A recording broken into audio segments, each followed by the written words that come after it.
guys, today you guys are going to be working on creating a Salvador Dali elephant. If you look at this picture, these are really super weird. That's because we're studying surrealism. Surrealism is where an artist takes a normal everyday object or animal or picture of a person and they actually add a dreamlike twist to it. Last year, you guys did surrealism when you painted the same artist, Salvador Dali's, melting clocks. Today, we're going to recreate our own version of these elephants that look like they're on stilts or bamboo legs. Now, I'm going to start drawing on my paper, and I want you to follow along too. I'm using a really long sheet of construction paper, and I have it facing portrait style or up and down vertically so we can get our long legs in there and take them all the way to the bottom of the paper. So follow along with each step, and if you need to pause the video, no problem, pause it, and you can get in all of the parts that you need to.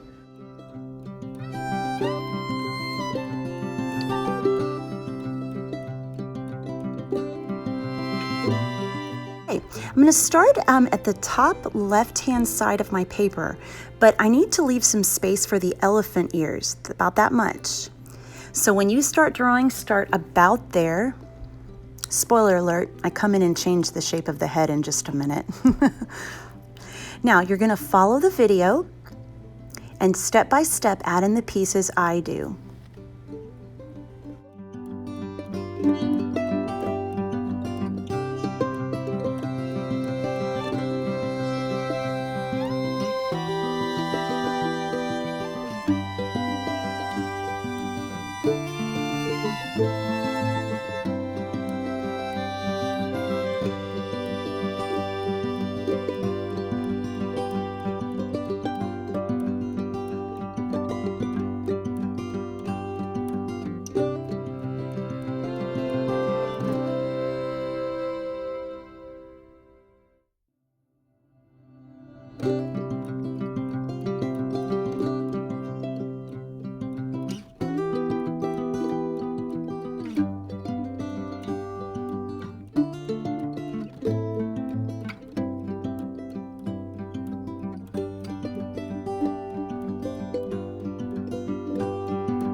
Now, these elephants were forms of transportation in India many years ago, and even today for special ceremonies.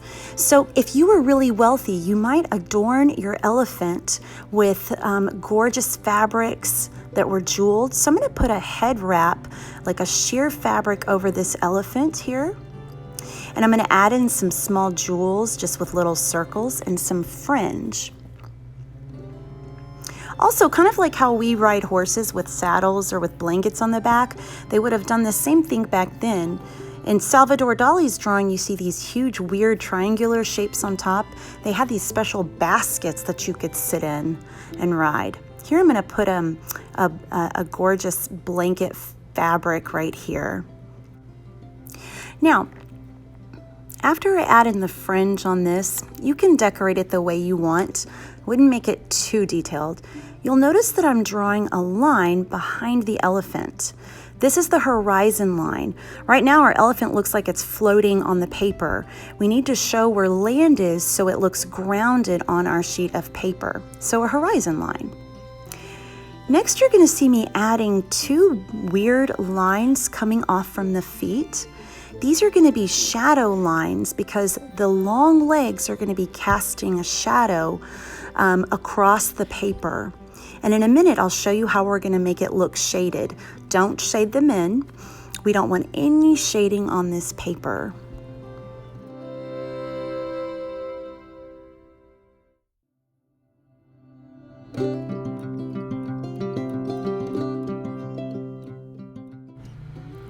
Now, the step that's coming after our shadow lines will require a washable black marker. That means like any brand of Crayola marker or Craze Art, anything like that will work. We're just going to trace over the shape of our elephant in this black marker. If you get in there and you want to make some changes with your marker, that you didn't have your pencil in the right spot or you don't like the way it looks, you're welcome to do that with your black marker and just erase your pencil marking if it shows through. Boys and girls, I'm going to do this for the entire elephant except for the gorgeous head wrap and the blanket on the back. Whatever color you want that to be, you are going to trace over it in that color.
Now I've decided I want to use purple and orange for my decorative fabric colors, and so I'm going to come in here and trace over that using those colors.